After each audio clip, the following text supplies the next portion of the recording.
ছেলেরা কি পরিমাণ বিকৃত মস্তিষ্ক, কি পরিমাণ প্রতিবন্ধী আপনি ভেবে। আমি কাদার মধ্যে পাও ডাইবা গেছে, আমি আপনার লুঙ্গি সহ জামাটা উঠাইতেছি আর ওই অপদার্থ এটার ভিডিও। তাহলে মানুষ কি পরিমাণ, ছেলেরা কি পরিমাণ বিকৃত মস্তিষ্ক, কি পরিমাণ প্রতিবন্ধী আপনি ভেবে। একটা জলজ্জান্ত বাস পুড়ে যাচ্ছে, হাজার হাজার লোক ভিডিও করতেছে। একটা জলজ্জান্ত মানুষ পানিতে ডুবে যাচ্ছে, হাজার হাজার মানুষ ভিডিও করতেছে। এই হলো প্রজন্মের এখনকার হালাত, এখনকার জেনারেশনের হালাত হলে। এই কয়েকদিন আগে নোয়াখালীতে অনেকেই শুনছেন, একজন প্রবাসী পরিবারের 7 জন একটা মাইক্রোজে পানি পড়ে গেছে, শুনছেন না, মারা গেছে। ওই লোকের একটা সাক্ষাৎকার দিছে, আমি নিজে শুনছি। বেচারা কানতে কানতে দেখছে যে আমি মাইক্রোটা যখন পানি পড়ে গেছে, শত শত মানুষ আসছে পুকুরের পারে, আমি প্রত্যেকের কাছে কাকতি মিনতি করছি, অনুরোধ করছি, কেউ একটু নামলো না পানিতে, যে চেষ্টা করলো না। সকলেই শুধু মোবাইল দিয়ে ছড়িয়ে। আল্লাহর কসম, সে আফসোস করছে। তা আমি একটা ছেলেকে বললাম এখন, আরে ভাই তুমি তো আগে আমারে ধরো যে আমি কোনো পড়ে যাই কিনা বা কাদা, তুমি তো আগে এইটা সেভ করো না। তোমার আগে দরকার মুসাফা, তুমি যদি আঞ্জা দিয়ে ধরলে তুই। এটা দোস্ত নতুন জেনারেশন, তোমরা বুঝা উচিত ভাই, বুঝা উচিত। একটা মোবাইল যদি জীবনের সবকিছু হয়ে যায়, 24 ঘন্টা এই জীবন সামনে আগাবে না। আখিরাত তো পরের বিষয় ধরলাম, দুনিয়াও বেশি দিন টিকবে,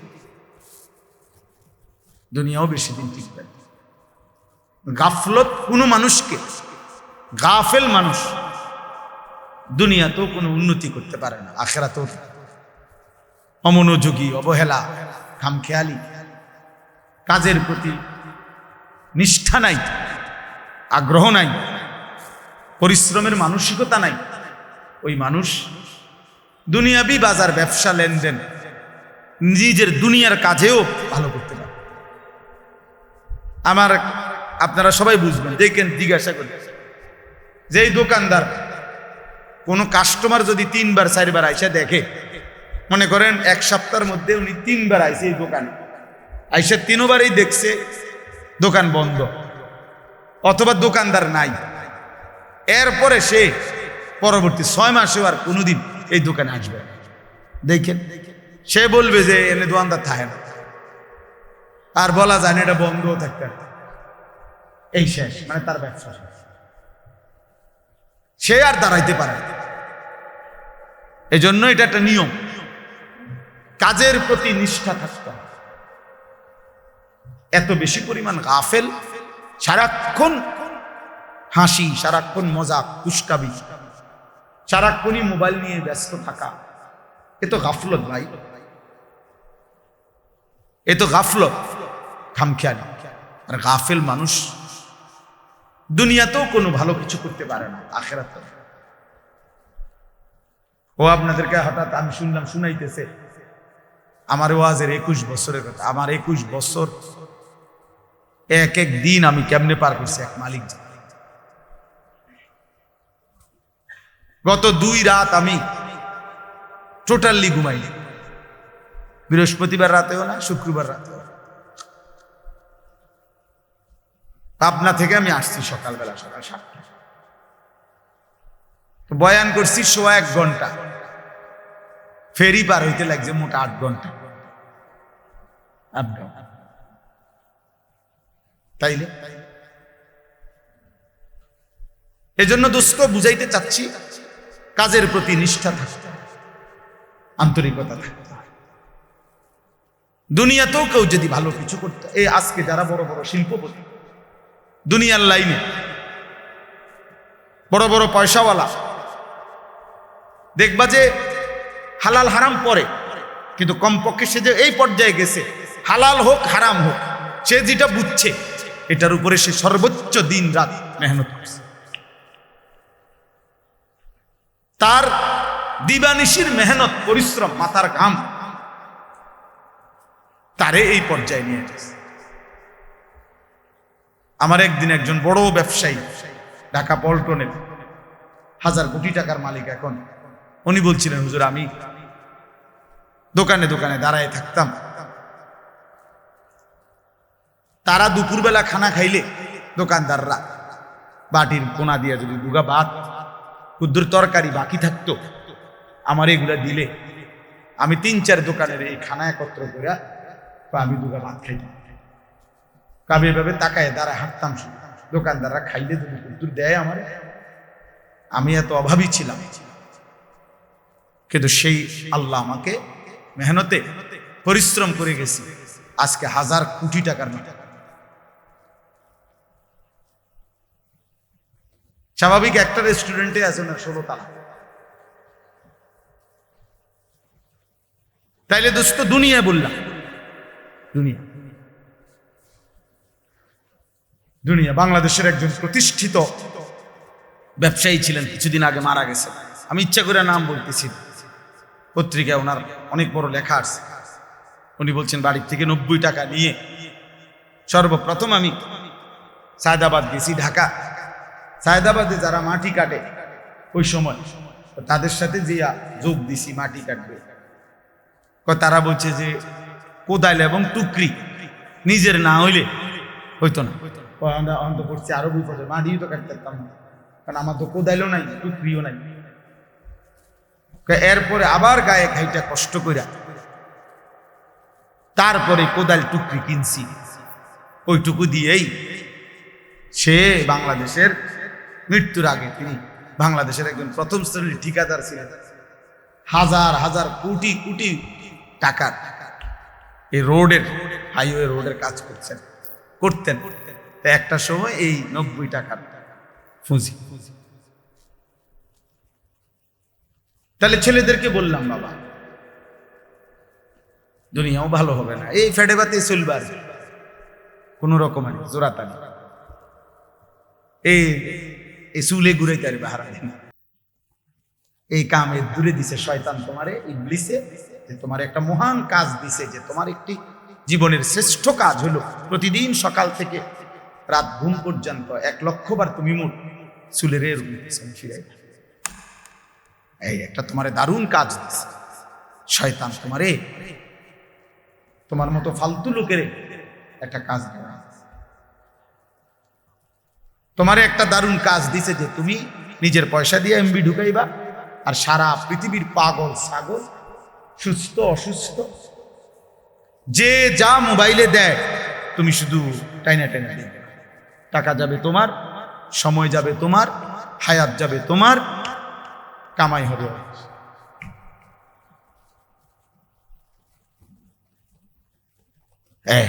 তোমারে বুদ্ধি দিয়ে যে যেমনে পারো টাকা ব্যবস্থা করবে, তুমি বাপের টাকা চুরি করো, নয়তো মায়ের টাকা চুরি করো, নয়তো স্কুলের টিফিনের টাকা বাঁচায় রাখো, নয়তো যেভাবে পারো।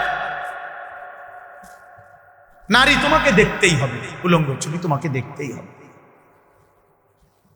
হারাম ছবি তোমাকে দেখতেই হবে, অসৎ বন্ধুদের আড্ডা দিতেই হবে, আড্ডা দিতেই হবে। আল্লাহ আমাদেরকে হেফাজত করে। এজন্য আমি সবাইকে বলি, গাফলত অনেক বড় অভিশাপ, মানে এই খামখেয়ালি, অবহেলা, জীবনটাকে অনাদরে অবহেলায় নষ্ট করে, বরং বুদ্ধিমান বিবেকবান ব্যক্তি পরিশ্রমী মানুষকে আল্লাহ তাআলা বলছেন, লাকাদ খালাকনাল ইনসানা ফি কাবাদ। 3টা কসম করে আল্লাহ বলছেন যে আমি মানুষের সৃষ্টির মধ্যে আমি আল্লাহ পরিশ্রম করার, মেহনত করার যোগ্যতা দিয়েই, মানসিকতা দিয়েই আমি সৃষ্টি করেছি। ফি কাবাদ অর্থ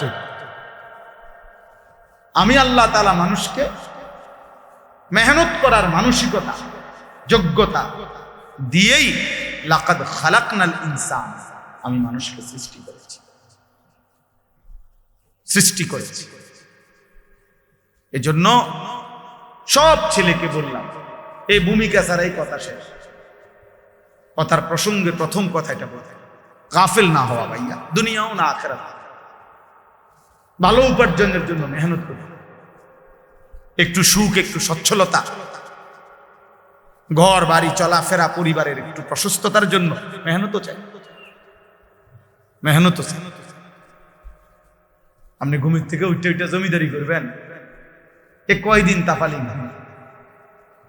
কয়দিন মোটরসাইকেল নিয়ে মাতবুরি, মোবাইল একটা নিয়ে মাতবুরি, কয়দিন ভাইয়া, কয়দিন? তোমার বাবার চোখ বন্ধ হলে না বুঝবা দুনিয়া কাকে, তোমার বাবার উপার্জন শেষ হয়ে গেলে না বুঝবা দুনিয়া কাকে বলে। তোমার কাঁধে যখন উপার্জনের দায়িত্ব আসবে তখন না বুঝবা দুনিয়া কাকে বলে, রোজগার কত কষ্ট। সেদিন আমি একজন লোককে দেখছি, তাকাইয়া দেখছি অনেকক্ষণ, ট্রাকের থেকে সিমেন্টের বস্তা নামাইতেছে।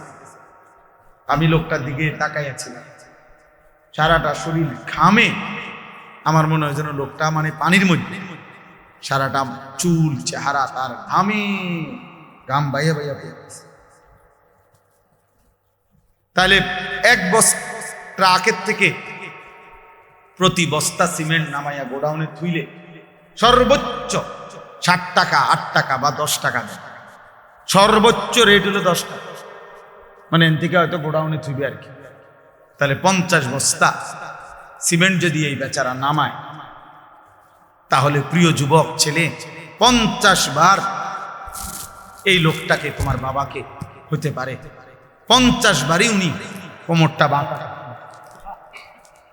নাহলে কেমনি বস্তা এটা লইব? 50 কেজি সিমেন্টের, 50 কেজি সিমেন্টের একটা বস্তা বেচারা কেমনি নিবে? প্রতিবারই তাকে কোমর বাঁকা করতে হয়েছে। প্রত্যেক বস্তা সিমেন্ট হয়তো ফালাইয়া ছোট্ট একটা গামছা হয়তো কোমরের থেকে খুলে আবার ঘাম মুছছে, আবার আরেক বস্তা লেগে গেছে, আর গুনছে কয় বস্তা হইল, বিনিময়ে 500 টাকা, হয়তো 50 বস্তায় 500 টাকা পাইছে, 10 টাকা করে। সেখান থেকে ভাঙ্গাইয়া তোমারে 200 টাকা দিছিল, তুমি বলছো তোমার স্কুলে দিতে হবে, সেই ঘামে ভেজা 200 টাকা। আর তুমি জানো আর সেই 200 টাকায় মোবাইলে ঢুকাইয়া উলঙ্গ ছবি আর নাচ গান নর্তকী দেখে শেষ করে দিছ। তুমি সন্তান না, বরং তুমি জানো আর,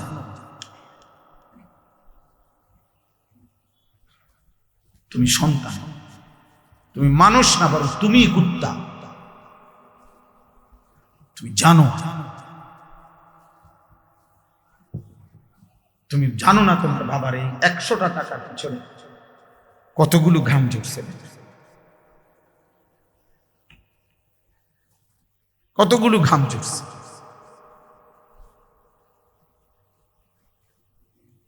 হ্যাঁ,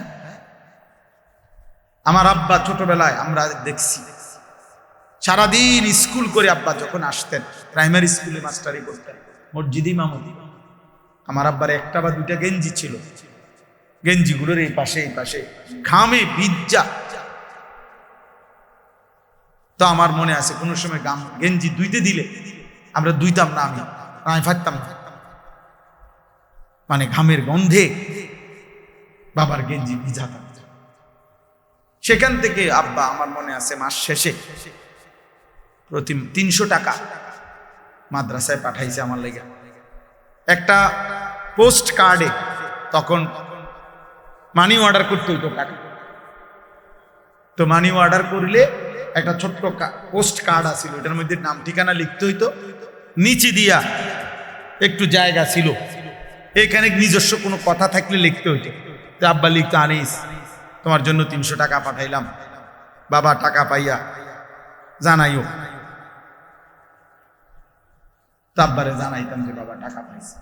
এই 300 টাকা গুনে গুনে 2 টাকা ডাইলবাজি, 2টা পরোটা, এমনি আমি গুনে গুনে খাইতাম, হিসাব গুনে। এই জন্য দোস্ত আমার, বন্ধু আমার, আমি বিষয়টা বললাম, মেহনত, যথাযথ পরিশ্রম, মানুষকে দুনিয়াতেও ভালো করে, আখিরাতেও ভালো করে। অনেক নওজোয়ান মাশাআল্লাহ। প্রিয় ভাই, আমি অনুরোধ করি, পরিশ্রমী, মেহনতি, এমন সুন্দর জীবন, সুস্থতা, এমন সুন্দর যৌবন, এই শুধু শুধু নারী দেখে দেখে না, এটা মিলে যাবে না। এই যে মহিলারে তুমি রাত দিন মোবাইলে দেখো, এগুলো পাইবা তুমি, তোমার একজন বিবি হবে, তোমার একজন স্ত্রী হবে। আর যেটা চাচ্ছ মনে, এটা পূরণ। এই পৃথিবীর লাখ লাখ কোটি কোটি মানুষ স্বামী স্ত্রীর মিলনে, এরপরেই এই মানব প্রজন্ম এখানে আসে। আজ এটা তোমারও,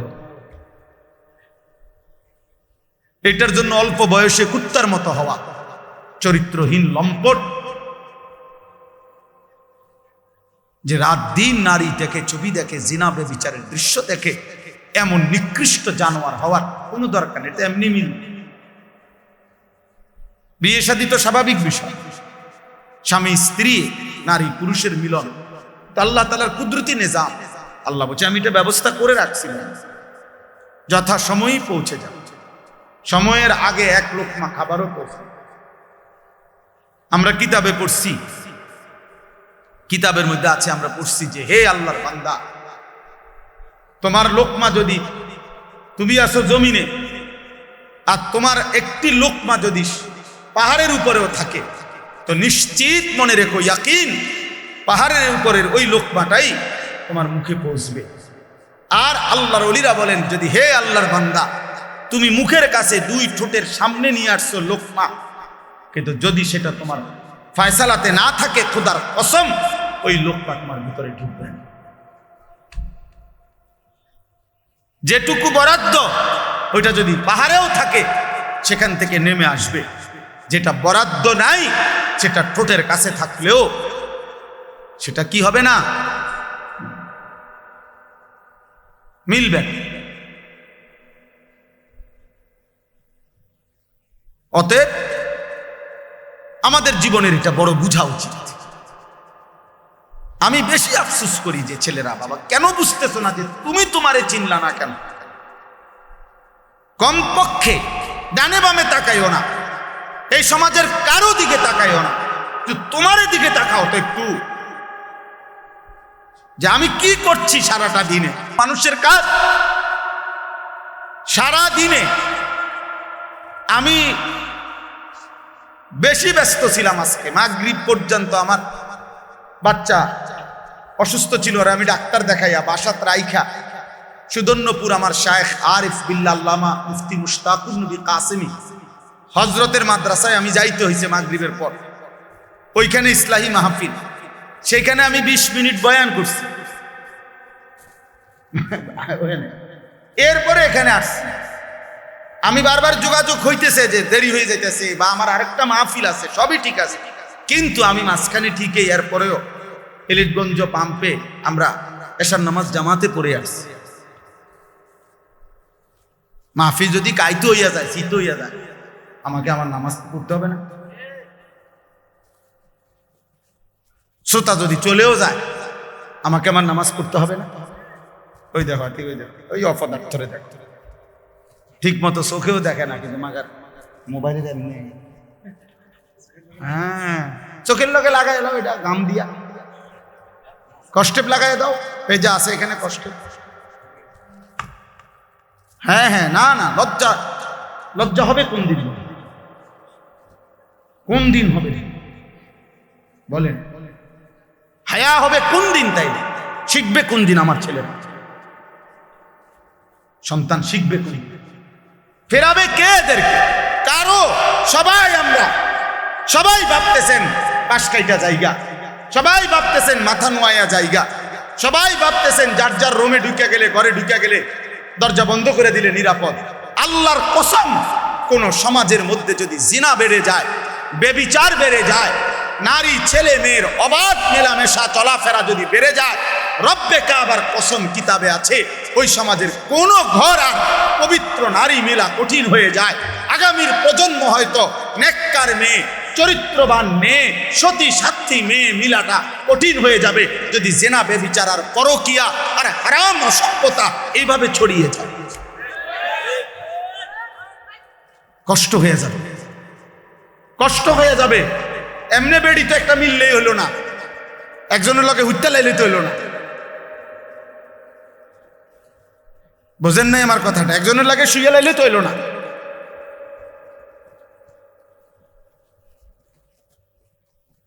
বিবাহ মানে তো একজন মেয়ের সাথে নারীর সাথে শুয়ে লাউন না। বিবাহ একটি সম্পর্ক, বিবাহ একটি ইবাদত। ইবাদত কিনা কথা বলেন? আল্লাহ কোরআনে বলছে ফানকিহু, তোমরা বিবাহ করো। তো যেটা আল্লাহর হুকুম এটা ইবাদত কিনা? নবীজি সাল্লাল্লাহু আলাইহি সাল্লাম বলছে আন-নিকাহু মিন সুন্নতি, বিবাহ আমি রাসূলের সুন্নাত। তো যেটা নবীর সুন্নাত এটা উৎসব নাকি ইবাদত? এটা ফুর্তি নাকি ইবাদত? নবীর সুন্নত এটা ফুর্তি নাকি ইবাদত? তাহলে বিবাহ কি? ইবাদত। আল্লাহর হুকুম এ কারণেও ইবাদত, নবীর সুন্নাত এ কারণেও ইবাদত। ইবাদত ইবাদত এক। দুই নাম্বার, বিবাহ মানে একটি ছেলে মেয়ের এই সম্পর্ক শুধু উপভোগের সম্পর্ক নয়, বরং এই স্বামী স্ত্রী মানে এখান থেকে কিয়ামত পর্যন্ত একটি প্রজন্ম। আমার দাদা দাদির মিলনে আমার বাবা, মা বাবার মিলনে আমি, আমার স্ত্রী পরে আমার সন্তান। তাইলে এইভাবে এটা একটা সিরিয়াস, এটা একটা সিরিয়াস। আমার দাদা 5 ওয়াক্ত নামাজ পড়ছেন রমজান মাসে, পুরা রমজানে মসজিদে ছিলেন, শেষ 10 দিন এতেকাফ করছেন। ঈদের চাঁদ উঠছে, ঈদের দিন দাদা সকালবেলা ভোরে মসজিদ থেকে বের হইয়া ঈদের নামাজ পড়া ঘরে আসছে। চাচারে কইছে, ছোট চাচারে যে আমি আমার শ্বশুর বাড়ির যাবো, আমার একটা রিস্কা না দে। আমার চাচার নাম হোসেন, মানে হুসাইন। ওই যে হোসেন, আমারে একটা রিস্কা না দে, আমি আমার শ্বশুর বাড়ির যাবো। দাদা বুড়া মানুষ। আমার চাচা বলছে আব্বা আমনে মুরব্বী মানুষ, শেষ বয়স, আপনি মাত্র মসজিদে অন কি শ্বশুর বাড়ি যাইবেন? আমরা সব সেমাই চিনি রাঁধছি, আপনি খাবেন। দাদা কয় না, আমি যামুই, তুই রিস্কা না আনলে বাদ দে। নাতি মানে আমার চাচার ছেলে ইদ্রিস, পরে বলছে নাতি তুই আমার হাতে ধর, দাদা যামুই শ্বশুর বাড়ি। এই কথা বলে দাদা একটু সামনে গেছে, মাঝ পথে পাশের গ্রাম, 2 গ্রাম পরে আমার দাদার শ্বশুর বাড়ি ছিল। দাদা মাঝখানেই রাস্তায় কাইট হইয়া পড়ে গেছে। সন্ধ্যাবেলায় আমার দাদা কবরে চলে গেছে, মারা গেছে। আমার দাদা ঠিকই বুঝছে যে আমি শ্বশুর বাড়ি যাব। তাহলে আমার দাদা নেককার ছিলেন, নেককার ছিলেন, নিজের হাতে মসজিদ গড়ে গেছেন। তাহলে এটা একটা প্রজন্ম, স্বামী স্ত্রীর সুন্দর একটি সম্পর্ক, এদের ঈমান ইসলাম, এদের পাক পবিত্রতা, পর্দা পুশিদা, এটা একটা জেনারেশন তৈরি করে। গোবর থেকে দুর্গন্ধই বের হবে, গোলাপ ফুল থেকে সুঘ্রাণই বের হবে। অতএব রাস্তা রাস্তায় ঘুরতো যেই মেয়ে, বিবাহের আগে কোনো না কোনো ছেলের সাথে হারাম কোনো সম্পর্ক করত যে মেয়ে, আল্লাহর কসম এই অপবিত্র মেয়ে থেকে পবিত্র কিছু আশা করা যাবে না। এই গোবর থেকে দুর্গন্ধই বের হবে, এই গোবর থেকে দুর্গন্ধই বের হবে। অতএব এটা ভাবা দরকার, আমরা এটা বুঝা দরকার, আমাদের প্রজন্মের হেফাজত দরকার।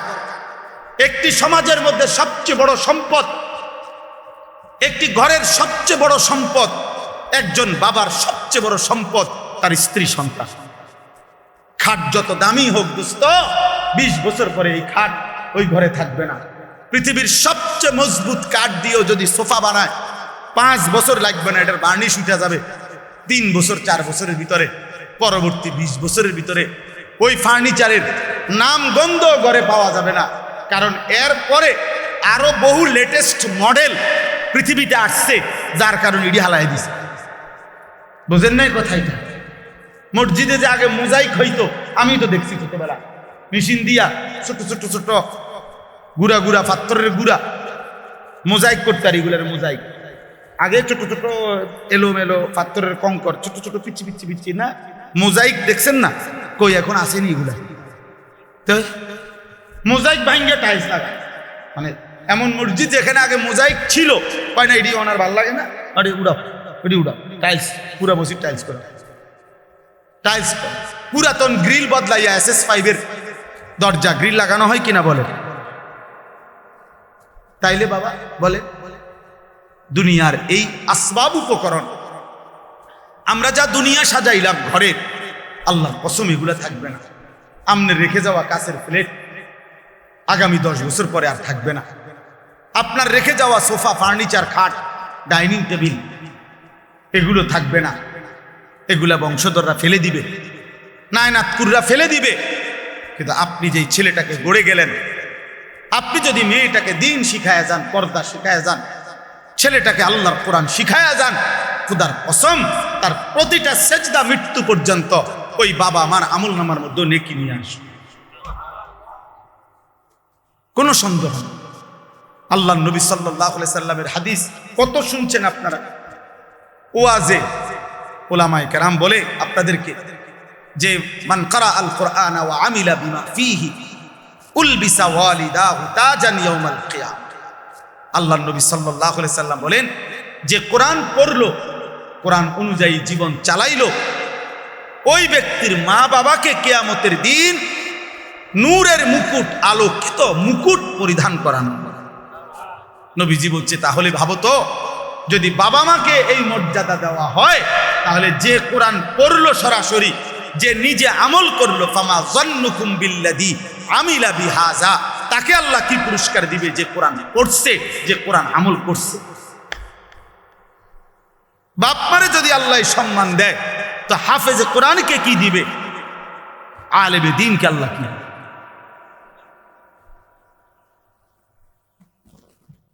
এজন্য প্রিয় ভাই, প্রিয় বাবা, সবাই মিলে গুনাহ ছাড়।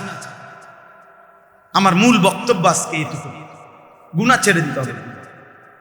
আখিরাত যদি পাইতে হয়, জাহান্নাম থেকে বাঁচতে হলেও গুনাহ ছেড়ে দেওয়া জরুরি, জান্নাতে প্রবেশ করতে হলেও গুনাহ ছেড়ে দেওয়া জরুরি। এক মুমিনের ডিউটি দুইটা, একজন মুসলমানের জীবনের 24 ঘন্টা কাজ দুইটা: এক, গুনাহ বর্জন করা; দুই, আদেশ পালন করা। খালাস, এরই নাম জীবন, এরই নাম মুসলমান, এরই নাম তাকওয়া, এর পিছনেই জান্নাত। উইদ্দাত লিল মুত্তাকিন, রব্বুল আলামিন বলে জান্নাত বানানোই হয়েছে মুত্তাকিদের জন্য। আর মুত্তাকি বলেই তাকে ওই মুমিনকে, যে মুমিন প্রথমত গুনাহ বর্জন করে, দ্বিতীয়ত আদেশ পালন করে। আদেশ পালন, সতর খোলা রাখা। মনে করেন কারো নাভি থেকে হাঁটুর নিচ পর্যন্ত, এটা হলো সতর পুরুষের, এটা খোলা রাখা গুনাহ না নেকি? কথা বলেন। একজন মনে করেন এখন নামাজের ওয়াক্ত, নামাজ আদায় করা এটা গুনাহ না নেকি? নেকি, বুঝেন নাই? নামাজ আদায় করা কি নেকি? সতর ঢাকা মানে সতর খোলা রাখা, এটা কি? গুনাহ। এ শরীয়তের মাসআলা হইল যে এক্ষেত্রে কোনটা আগে ফরজ? ফরজ হইল আগে সতর ঢাকা ফরজ, এরপরে নামাজ। হিসাব বুঝছি না? নামাজের বাহিরে যেই ফরজগুলা, এর মধ্যে একটা কি আছে? তাহলে বোঝা গেল আগে তুমি এই গুনাহটা আগে কি করতে হবে? সরাইতে হবে, সতর ঢাকা, এরপরে সেজদা, এরপরে সেজদা। আগে সুদের থেকে বাঁচা জরুরি, এরপরে দান সদকা উপকারী। আগে কিস্তির থেকে বাঁচা জরুরি, এরপরে দান সদকা করা উপকারী। আগে লোন থেকে বাঁচা জরুরি, এরপরে দান সদকা করা উপকারী। মসজিদে টাকা না দিছেন 30,000, কিন্তু 30 লাখ টাকা দিয়ে আপনি সুদের ব্যবসা করেন, এই বাটফার, কির সওয়াব? হারামখোর, সওয়াব কিসের? আবার সওয়াব তোমার আব্বাই দেয়। সুদখোরের 1 টাকায় কোনো নেকি হয় না, 1 টাকায়ও না। ফ্যান হয়, নেকি হয় না। টাইলস হয়, নেকি হয় না। নেকি ইমাম সাহেব দেয় না, ইমাম সাহেব শিক্ষার দিলে হইতো না। মাহফিলের বক্তা যদি একারে জনাব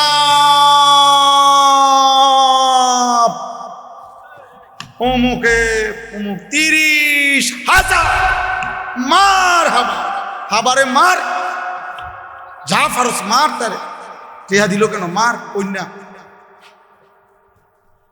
ফেরেস্তা বলবে আল্লাহ সুদের টাকা, আল্লাহ বলবে বাদ দাও, খালাই দাও, টিহা লই এলাকা রাখ, লেখো না, নেকি লেখো।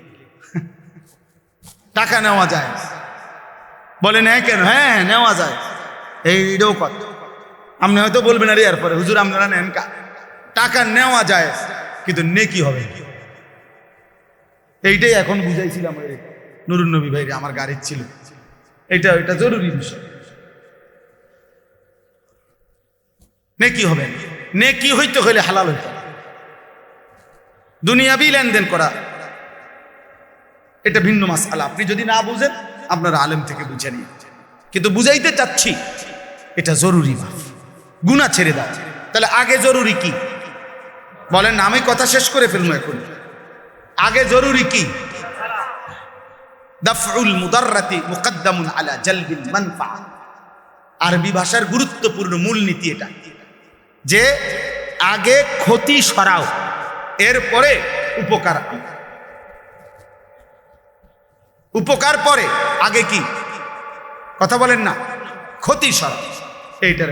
আচ্ছা মনে করেন একটা জানালার গ্রিল, এটার মধ্যে রং দিবে, কি দিবে? এই রং দিতে হইলে মনে করে এটা পুরান হয়ে গেছে, ঝংকার পড়ে গেছে, এর নিয়ম কি? আগে ঝংকার ফেলতে হবে না আগে রং দিতে হবে? এই আগে শিরিষ কাগজ দিয়া ঝংকার ফেলতে হবে, এরপরে কি করতে হবে? এই আগে ক্ষতি সরাও, আগে গুনাহ ছাড়ো, এরপরে সেজদা দাও। এক সেজদা আল্লাহর আরশ ছুঁয়ে দাও। একবার জমিন থেকে আল্লাহ ডাক দিবা, রবের আরশ কাইপা হবে। শর্ত কি? গুনাহ ছেড়ে, গুনাহ ছেড়ে, গুনাহ ছেড়ে। আরো বাংলা উদাহরণ দেই, আমরা বাঙালি উদাহরণ আছে। কোন ব্যক্তি মনে করেন কারো বাড়ির দরজায় গেইটে ভিক্ষার জন্যই মনে করেন হাত পাচ্ছে, এই সময় বাড়িওয়ালার কুকুর, পালা কুকুর খেউ খেউ করে দরজার সামনে আইছে, বেড়ারে মানে ধরে লেব দশা। এখন এই লোক কি বলবে? বাড়িওয়ালার আগে কি বলবে? যে কি সরাও, আমার চাল লাগবে না ভাই, আল্লাহ দোহাই, আমার কি লাগবে না, তুই এটা সরা ভাই, এটা সরা। কামড় না দোক, কামড় না দোক, শুধু এটারে কয় কি ভিক্ষা থাক, কুত্তা সামলা, চাল লাগবে না, উপকার করণ লাগবে না ভাই, ক্ষতি যাতে না করে, ক্ষতি যাতে না। এই জন্য এক মুমিনের প্রথম ডিউটি, যুবক হোক বৃদ্ধ হোক, আমি হই তুমি হই, আলেম হোক পাবলিক হোক, আপনি মনে রাখবেন। আপনারা অনেক সময় অনেকে আছে বলে আরে কয় তো লম্বা লম্বা, হুজুরের মধ্যে তো দোষের অভাব নাই, বলে কি না বলেন? আমিও তো বলি হুজুরের মধ্যে দোষের অভাব নাই। হুজুররা কি বেহেশতের থেকে নিয়ে আসছে? আমি কি এখন বেহেশতের থেকে আসছি না ক্যান্টনমেন্ট থেকে আসছি? ময়নামতি সাহেবের বাসা আমার বাসা, আমি কোনো বেহেশতের থেকে আসছি? মানে আপনি যদি মনে করেন কোনো হুজুরেরও দোষ আছে, হ্যাঁ হ্যাঁ, তো আপনি আমার জন্য দোয়া করেন, আমরা আপনাদের জন্য দোয়া করি না? কথা বলেন না কেন? তো আপনারা আমার জন্য দোয়া করবেন যে আল্লাহ ওনারও গুনাহ থেকে বাঁচান, ওনারও আল্লাহ আপনি নেক আমলের তৌফিক দেন। আমি আপনার কাছে দোয়া প্রাপ্য না? কথা বলেন না কেন? তো তাইলে অসুবিধা, এটা কিন্তু সূক্ষ্ম ধোঁকা, সূক্ষ্ম ধোঁকা। আপনি চোখের সামনে দেখতেছেন আমরা দুইজন, তো এখন আমি পড়ে গেছি পানিতে, তো এরপরে আপনার দায়িত্ব এটা, আর আমি থাকি লাভ নেই, এটাই তো কথা। এটা কোনো বুদ্ধিমান করবে? এটা আমার সাথী আগুনে পুড়ে গেছে, আর আমি আর হুজুরে জেনে আগুনে ফিরে গেছে, তো আর আমি পাবলিক থাকতে কি, আমরাও আগুনে পুড়ে যাই, এটা নিয়ে নিয়ম। তো যদি মনে করেন আমি ভুলে করে ফেলছি, যদি মনে করেন আমি গুনাহ করছি, যদি মনে করেন আমি হারাম করছি, এই বলে কি আপনিও হারাম করবেন? এটা জরুরি, গুনাহ ছেড়ে দেন। এই আজকের মূল বক্তব্য এটা, গুনাহ ছেড়ে দেন। এক মুমিন প্রথম কি ছেড়ে দিতে হবে? গুনাহ ছেড়ে। বিষয়টা কঠিন হইল, এটা আমাদের আল্লাহর আদেশ, আর আল্লাহর আদেশের উপরে কঠিন না সহজ পারতেছি না এত কথা বলার কোনো সুযোগ নাই। আপনার যদি মন নাও চায়, আপনার যদি বিবেকে নাও চায়, আপনার যদি কলজাটা ফাইটাও যায়, তারপরেও আপনি আল্লাহর হুকুমের জন্য গুনাহ ছাড়তেই হবে। কার হুকুম এটা? আমার মালিকের। বসে আদেশ করছে, অতএব অনেক সময় অনেক কাজ ভাল লাগতেছে না, তারপরও অধীনস্থ কর্মকর্তা তার বসের আদেশ মন না চাইলেও পালন করতে হবে। আর মন চাইলে তো ভালোই, মন চাইলে তো কি ভালো, এটা জরুরি বিষয়। এজন্য গুনাহ ছেড়ে দাও। তাকওয়ার প্রথম অর্থ গুনাহ বর্জন, দ্বিতীয় অর্থ আদেশ পালন। আর আল্লাহ এটাই বলছি, ইয়া আইয়ুহাল্লাযীনা আমানুত্তাকুল্লাহ, ইয়া আইয়ুহাল্লাযীনা আমানুত্তাকুল্লাহ। কোরআনুল কারীমে প্রায় 7 বার এই কথাইটা আল্লাহ বলছে, হে ঈমানদার, ইত্তাকুল্লাহ, ইত্তাকুল্লাহ, ইত্তাকুল্লাহ, ইত্তাকুল্লাহ, ইত্তাকুল্লাহ, ইত্তাকুল্লাহ, ইত্তাকুল্লাহ। হে আল্লাহর বান্দা, হে মুমিন, আল্লাহকে ভয় করো, আল্লাহকে ভয় করো, আল্লাহকে ভয় করো। আর তাফসীরের মধ্যে লিখছে, যদি প্রশ্ন করেন যে হুজুর আল্লাহকে ভয় করা মানে কি, আল্লাহকে ভয় করার প্রথম অর্থ গুনাহ ছেড়ে দেওয়া, দ্বিতীয় অর্থ আদেশগুলো পালন। আগে গুনাহ ছেড়ে দাও। ওয়াদারু যাহিরাল ইসমি ওয়া বাতিন। আল্লাহ বলছে প্রকাশ্য গোপন সব গুনাহ ছেড়ে দাও। নবীজি বলছেন, রাসূলুল্লাহ সাল্লাল্লাহু আলাইহি ওয়াসাল্লাম বলছেন, ইয়াকুম ওয়াল কাযিব, মিথ্যা বলা ছেড়ে দাও। আলাইকুম বিসসিদক, নবীজি বলছে সত্য বলাকে জীবনের জন্য গ্রহণ করেন। অতএব দয়া করে এটা বুঝতে হবে। তো এই আয়াতটা এবার আসেন, আমি যেই পড়ছি সূরা নূর 18 নম্বর পারা, কোরআনুল কারীমের 24 নম্বর সূরা 30 নম্বর আয়াত। এই একটি আয়াতের এবার তর্জমা বললে আমার কথা শেষ। আল্লাহ তাআলা এখানে বলছেন, কুল, হে নবী আপনি বলুন, লিল মুমিনিনা, সকল ঈমানদার পুরুষদেরকে, ইয়াগুদ্দু মিন আবসারিহিম ওয়া ইয়াহফাজু ফুরুজাহুম, তারা যেন বাধ্যতামূলক 2টা কাজ করে। এক, তারা যেন সকলেই তাদের চোখ ভিন নারী, হারাম ছবি, হারাম দৃশ্য থেকে চোখ যেন নিচে নামায়। ওয়া ইয়াহফাজু ফুরুজাহুম, এবং সমস্ত ঈমানদার পুরুষদেরকে বলেন তারা যেন তাদের লজ্জাস্থানের হেফাজত করে। কোনো জিনা, কোনো ব্যভিচার, হাতের নাপাক ব্যবহার, কোন রকমের অসভ্যতা, নারী পুরুষ, পুরুষ পুরুষ, যেই কোনো রকমের অপকর্ম নিজের লজ্জাস্থান দ্বারা যেন না করে, লজ্জাস্থান যেন হেফাজত করে এবং চোখ যেন নিচে নামে। প্রিয় ভাই, এই প্রথম কথাটা বলার জন্যই আমি এই কথাগুলো বলছি। আজকের সময়ের বিবেকবান যারা, দিন নিয়ে যারা ভাবে, মানুষকে নিয়ে যারা ভাবে, এরকম বিবেকবান বিচক্ষণ বুজুর্গ আল্লাহওয়ালা ওলামায়ে কেরামের মূল বক্তব্য হলো, বর্তমান সময়ে মানুষের সবচেয়ে বেশি যেই গুনাহটি হচ্ছে সেটা হলো এই চোখের গুনাহ। কিসের গুনাহ বলেন? এই চোখের। দিবা নিশি আমাদের মা বোনেরা বেপর্দা রাস্তায় চলছে, নিজেদের ভিন্ন রকমের অঙ্গভঙ্গি, আর এটা পুরুষ প্রতিনিয়ত দেখছে, অথচ এটা হারাম। মোবাইলে প্রতিনিয়ত কিশোর যুবক ছেলেরা, একটা বয়সী ছেলেরা একেবারে বেসামাল এই বড় মোবাইল ব্যবহার করে রাত নাই দিন নাই সারা রাত নারী ছবি অস্থি দৃশ্য দেখছে, অথচ খোদার কসম এটা একদিন জাহান্নাম ছাড়া আর কিছুই নেই। আল্লাহ নবী সাল্লাল্লাহু আলাইহি সাল্লাম বলেছেন, যে ব্যক্তি কোনো নারীর সৌন্দর্য হারাম, যেটা তার দেখার অনুমতি নাই, সে দেখলো, খোদার কসম নবী বলছে কিয়ামতের দিন তার 2 চোখে সীসা জাহান্নামের আগুনে গলাইয়া এরপরে সীসা ঢেলে দাও, সীসা ঢেলে দাও, সীসা ঢেলে দাও। অতএব আপনাদের কাছে অনুরোধ করছি, এই ছোট্ট কথাটা আল্লাহ তাআলা আমাদেরকে বলছেন, ইয়াগুদ্দু মিন আবসারিহিম, চোখ নামাও, চোখ। যুবক ভাই, তোমরা অনেক নওজোয়ান, মাশাআল্লাহ, প্রিয় সন্তান, নিজের উপরে দয়া করো। এই মোবাইলের অব্যাহত নেশা তোমারে ক্ষতিগ্রস্ত করবে। একদিন তুমি দুনিয়াও আগামাতা কিছুই খুঁজে পাবা না। আখেরাত আখেরাত। বয়স্ক বাবা যারা আছেন এখনো 50-60 বছর, অথচ এখনো চা দোকানে, টেলিভিশনে নাটক, সিনেমা, নর্তকীর নাচ দেখার অভ্যস্ত বা অভ্যাস আছে, আল্লাহর ওয়াস্তে চাচা ছেড়ে দেয়। এটা অসভ্যতা ছাড়া এই বয়সে আরো বেশি অসভ্যতা। এই জন্য আল্লাহ নবী সাল্লাল্লাহু আলাইহি সাল্লাম স্পষ্ট বলছেন, রাগ হবেন না, নবীজি বলছেন, আল্লাহ নবী সাল্লাল্লাহু আলাইহি সাল্লাম বলছেন, হাসরের দিন আল্লাহ তাআলা ওই বান্দার দিকে তাকাবেন না, আল্লাহ তাআলা তাকে পবিত্র করবেন না, আল্লাহ তাআলা তাকে জাহান্নাম থেকে বাঁচাবেন না।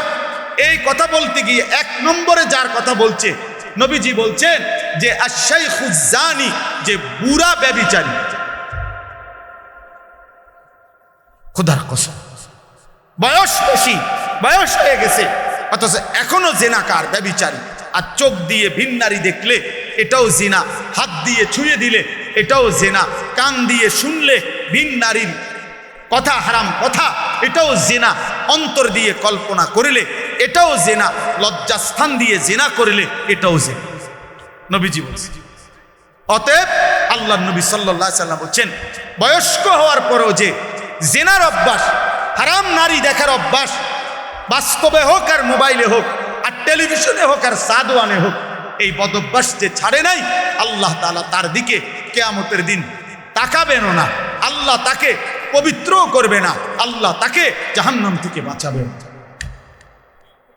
অতএব দয়া করে জওয়ান কিংবা বৃদ্ধ এবং নারীরা যারা, পরের আয়াতে আল্লাহ বলছেন, ওয়া কুল্লিল মুমিনাত ইয়াগদুদনা মিন আবসারিহিন্না ওয়া ইয়াহফাজনা ফুরুজাহুন্না। আল্লাহ বলছে মুমিন মহিলাদেরকেও বলেন তারা যেন ভিন পুরুষ থেকে তাদের চোখ নামিয়ে রাখে এবং তারাও যেন তাদের লজ্জাস্থান হেফাজত করে। অতএব চোখ হেফাজত করা, হারাম দৃশ্য, হারাম ছবি, অশ্লীল নাচ গান, হারাম নারীর দিকে তাকানো, যত মন চাইবা, যদি কলিজা ছিঁড়েও যায়, যদি কলিজা ছিঁড়েও যায়, 1000 লক্ষবারও যদি মন চায়, প্রিয় যুবক আমার, নওজওয়ান সাথী আমার, প্রিয় ভাই আমার, বন্ধু আমার, মুসলমানের সন্তান, তুমি ফিরে আসো। আমি এক বন্ধু অনুরোধ করলাম, এতে করে লাভ কি হবে? যালিকা আজকা লাহুম। কোরআনের এই আয়াতে আল্লাহ বলেন, যদি কেউ এই 2টি কাজ করে, 1 চোখ হেফাজত করে, 2 লজ্জাস্থান হেফাজত করে, আল্লাহ বলেন আমি ওয়াদা দিলাম, আমি তার অন্তর 100 শতভাগ আমি তার দিল পবিত্র করে দেব, 100 পবিত্র। ইন্নাল্লাহা খাবীরুম বিমা ইয়াসনাউন। আল্লাহ বলে, বান্দা যখন তোমরা যাই করো না কেন, যেভাবেই করো না কেন, একাকী কিংবা লুকিয়ে, রাতের আধারে কিংবা গভীর রজনীতে, ইয়ারফোন লাগাইয়া কিংবা লাইট নিবাইয়া, দরজা বন্ধ করে কিংবা সিটকারি লাগাইয়া, রাতের গভীরে কিংবা পাহাড়ের জঙ্গলে কিংবা পাহাড়ের চূড়ায় কিংবা জঙ্গলের গভীরে কিংবা 7 তবক জমিনের নিচে কিংবা 7 আসমানের ঊর্ধ্বে, যেখানেই যা করো না কেন, আমি খবর রাখি, খবর রাখি, আমি দেখি বান্দা, আমি দেখি বান্দা, আমি দেখি। অতএব দোস্ত আমার, আল্লাহকে আড়াল করা সম্ভব? আল্লাহকে ফাঁকি দেওয়া সম্ভব? আল্লাহ তাআলার দৃষ্টির আড়ালে যাওয়া সম্ভব? অতএব এই দুটুকুই সবক। আমরা যদি ইমানদার হই, আমরা যদি মুমিন হই, তাহলে আমাদের নারী, আমাদের পুরুষ, আমাদের কিশোর, আমাদের যুবক, আমাদের মা, আমাদের বোন, আমাদের স্ত্রী, আমি হুজুর, আপনি পাবলিক, আমরা সবার দায়িত্ব চোখ হেফাজত। কি হেফাজত করা? কারণ চোখ হারাম নারী দেখা গুনাহ কিনা? বলেন না কেন? অতএব এই গুনাহ ছিল। আল্লাহ তাআলা আমাদেরকে তৌফিক দেন, কবুল করেন, আমিন।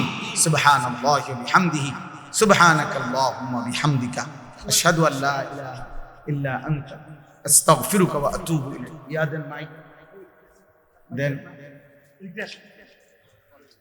বসে বলেন তো, চেয়ার দেন।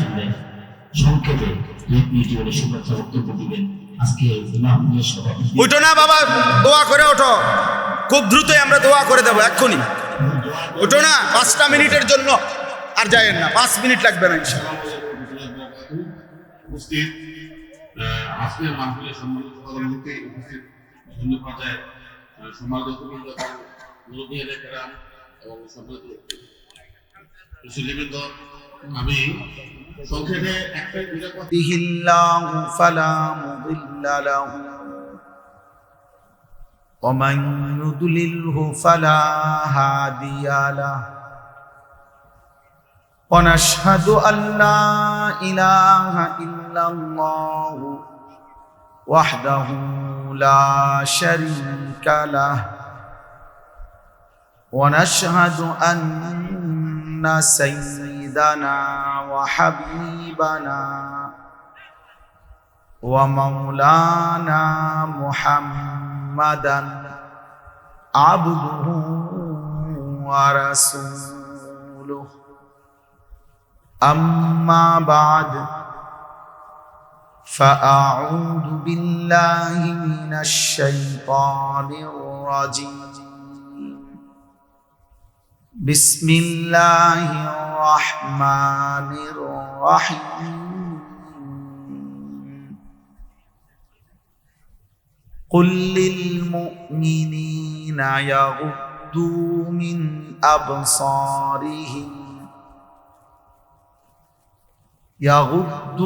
من أبصارهم ويحفظوا فروجهم ذلك أزكى لهم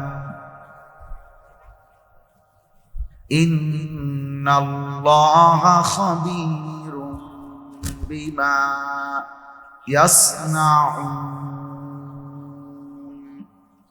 صدق الله مولانا العظيم وقال نبينا صلى الله عليه وسلم يا علي لا تتبع النظرة النظرة فإن لك الأولى وليست لك الآخرة اللهم صل على محمد وعلى آل محمد كما صليت على إبراهيم وعلى آل إبراهيم إنك حميد مجيد اللهم بارك على محمد وعلى آل محمد كما باركت على إبراهيم وعلى آل إبراهيم إنك حميد مجيد سبحانك لا علم لنا إلا ما علمتنا إنك أنت العليم الحكيم الحمد لله আল্লাহ পাক রব্বুল ইজ্জত জুল জালাল ওয়াল ইকরামের ফজল কারাম রব্বুল আলামিনের ইহসান মেহেরবানি দয়া আল্লাহ তাআলা আমাদেরকে আজ 27 সেপ্টেম্বর 2025 রোজ শনিবার কুমিল্লা জেলা দাউদকান্দি উপজেলাধীন চিনামুড়া গ্রামবাসী ও ইমামদের উদ্যোগে তাফসীরুল কোরআন মাহফিলে আল্লাহ তাআলাই আমাদেরকে আসবার বসবার আল্লাহর জন্যই জমা হওয়ার তৌফিক দান করেছেন আলহামদুলিল্লাহ। নওজোয়ান ভাই তোমরা যারা এখানে ওদিকে দাঁড়ায় আছো দয়া করে পিছনে গিয়ে বসো, আর নাই তো চলে যাও ভাইয়া, দাঁড়ায় থাকো না। কারো যদি বসতে সমস্যা হয় দূরে চলে যাও, অন্য কোথাও চলে যাও, আর নাই তো এখানে বসো।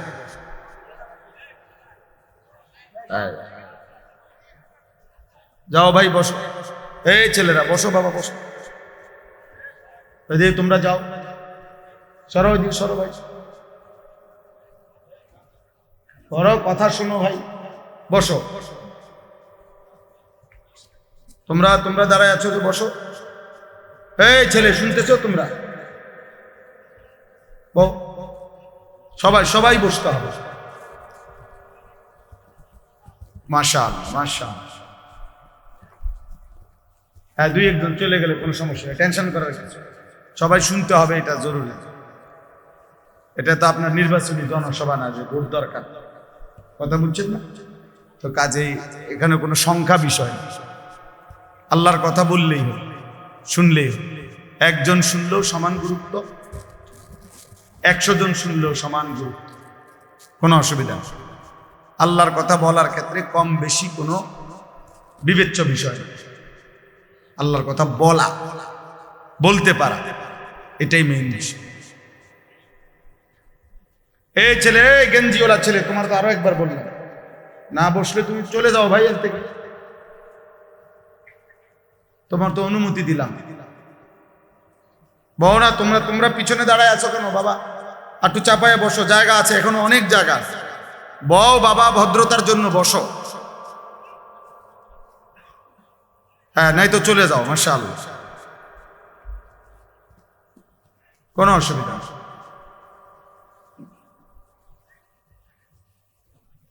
মাশাআল্লাহ,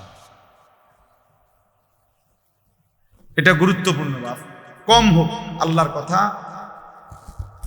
কোরআন সুন্নাহর কথা আদবের সাথে শুনতে হবে, এটা জরুরি, নাইলে ফায়দা হয় না। এক তো হইলো আমি, একজন চিৎকার দিল, একজন সুর দিল, একজন টান দিল, কিছু বুট বাদাম বেচা হইল, এই সব মিলে ঝিলে কিছু একটা হইল না ভাইয়া, এটা আসলেই মূল মাকসাদ না। একটা বাঁশ মাটিতে গাঁটতেও কষ্ট আছে। এই রাস্তাটা আমি আসছি এখন অনেক ভাঙা,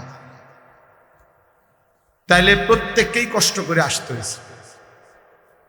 তাহলে সেটা যদি কোনো ফায়দা না হয়, আপনি দেখেন ওইখানে বুট বাদামের দোকানে অনেক লোক দাঁড়ায় আছে, অসংখ্য লোক এখন এই মাত্র। তাহলে সামান্য বাচ্চাদের কতগুলো খেলনা জিনিস, এই ছোট ছোট বাস, ছোট ছোট গাড়ি ঘোড়া, এগুলোর দোকানে এত লোক দাঁড়ায় থাকা কি অর্থ আছে বলেন? মানুষের তো স্বাভাবিক একটা বিবেক থাকা দরকার যে আমি এখানে কেন দাঁড়ায় রইল। অথচ বাড়ির থেকে রওনা দিছে, অথবা বাড়িওয়ালা ঘরওয়ালারা জানে ওয়াজে গেছে, এটা জানে না, কি বলে? কিন্তু শয়তান মাঝপথে আটকায় আছে। হ্যাঁ, এটা কোরআনুল কারীমের মধ্যে আছে। আল্লাহ তাআলা কাছে শয়তান চ্যালেঞ্জ করেছে, তাল্লাহি লা উযায়্যিনান্না আ'মালাহুম ওয়া লা উগদিয়ান্নাহুম আজমাইন। আল্লাহর কসম, হে আল্লাহ, আমি আপনার বান্দাদের কাছে তাদের কাজকে গুনাহের রং দিয়ে সাজিয়ে দেব, অতঃপর আপনার বান্দাদেরকে আমি পথভ্রষ্ট করে দেব, পথভ্রষ্ট করে দেব। আল্লাযীনা যাল্লা সা'য়ুহুম ফিল হায়াতিদ দুনিয়া ওয়া হুম ইয়াহসাবুনা আন্নাহুম ইউহসিনুনা সুনআ। কোরআন শরীফে আছে, আল্লাহ বলেন অসংখ্য ক্ষতিগ্রস্ত বান্দা আছে এমন, দিন রাত তারা তাদের পরিশ্রম, কর্মকাণ্ড, কাজকর্মের দ্বারা ভাবতেছে অনেক ভালো কিছু করছে। আল্লাহ বলেন অথচ আসলে তারা ধোঁকা খাচ্ছে, বরং পথভ্রষ্ট হচ্ছে, নিজেদের সমস্ত আখিরাত খাসারা বরবাদ করছে, বরবাদ করতেছে। আফামান যুগ্গিনা লাহু সুউ আমালিহি ফারাআহু হাসানা, এটাও কোরআন শরীফের আয়াত। আল্লাহ তাআলা বলেন যাকে তার গুনাহ, তার নাফরমানির কাজটাকে তার কাছে খুব সুন্দর করে দেয়া হয়েছে, আর সেইটাকে মনে করতেছে ভালো কাজ, অথচ আসলে শয়তান তার নিকটে গুনাহকে সুন্দর করে সাজিয়ে দিয়েছে। এই জন্য বাপ, আমরা এটা বুঝা উচিত। আরবিতে বলা হয় কালিমাতু হাক্কিন উরিদা বিহাল বাতিল, কথা সত্য মতলব খারাপ। অর্থাৎ অনেক সময় এমন হয় যে কথা তো সুন্দর কিন্তু ভেতরের উদ্দেশ্য খারাপ। এই জন্য অনেক কিছু তো আমাদের কাছে মনে হয় এটা করলে খুব সুন্দর হবে, কিন্তু এর দ্বারা উদ্দেশ্য ভিন্ন। এই জন্য দেন একটু আগায় দেন, একটু একটু করে। আরে আপনি কথা বলেন, আসতে বলেন। মানুষের আগাইবার কথা কই এত ধমক দিলে তো হইতো। নিজের বসা নিজে বসে দেন, একটু একটু আগায় দেন। মানুষ একজন বসতে এত আগাল্লা কি দরকার? জি মাশাআল্লাহ। চলেন, 2 নাম্বার কথা হলো ভাইয়া, আমার প্রিয় ছোট ভাই হাফিজ মাওলানা আতিকুর রহমান আশরাফ, আমি আইসেই শুনতেছি, বলতেছে এই মাত্র সে বলছে এটা আপনাদের। আমি আবার বললাম ছেলেরা, ভাইয়া একটা ছেলে মোবাইল হাতে ধইরা ভিডিও বা রেকর্ড করবান, আমি নিষেধ করলাম, আর একটা মোবাইলও ধরে রাখবেন। আমি নাই তো উঠাই দেবো তোমার দোস্ত, তুমি উঠে যাইতে হবে এখান থেকে। এরপরে ধমক দিলে লজ্জা পাই। আমি আগেই বলছি, আমি ব্যক্তিগতভাবে কোনো প্রার্থী না, নির্বাচনের কোনো জনসভার জন্য আসিনি। আমার একটা মার্কা আছে, সবাই একটু খেয়াল রাখেন, না কোনো মার্কা নেই। কথা বুঝছেন কিনা? আমি কোনো প্রার্থী না, এটা কোনো নির্বাচনী জনসভা। অল্প একটু সময় আল্লাহর কথা বলা, আখেরাতের কথা মনে করায় দেয়। ওয়াজের মূল মাকসাদ আত-তারগীব ওয়াত-তারহীব। অর্থ হলো জান্নাতের কাজের প্রতি উৎসাহিত করা, জাহান্নামের কাজের প্রতি ভয় প্রদর্শন করা। আত-তারগীব মানে হলো উৎসাহিত করা, আত-তারহীব মানে হলো ভয় প্রদর্শন করা। এটাই মূল ওয়াজ, মূলত মাকসাদ এটাই, যে আখেরাতের দিকে, জান্নাতি কাজের দিকে আপনাকে উৎসাহিত করলাম, আর জাহান্নামী কাজের দিকে ভয় প্রদর্শন করলাম। ভয় প্রদর্শন করলাম, এটাই মূল বিষয়।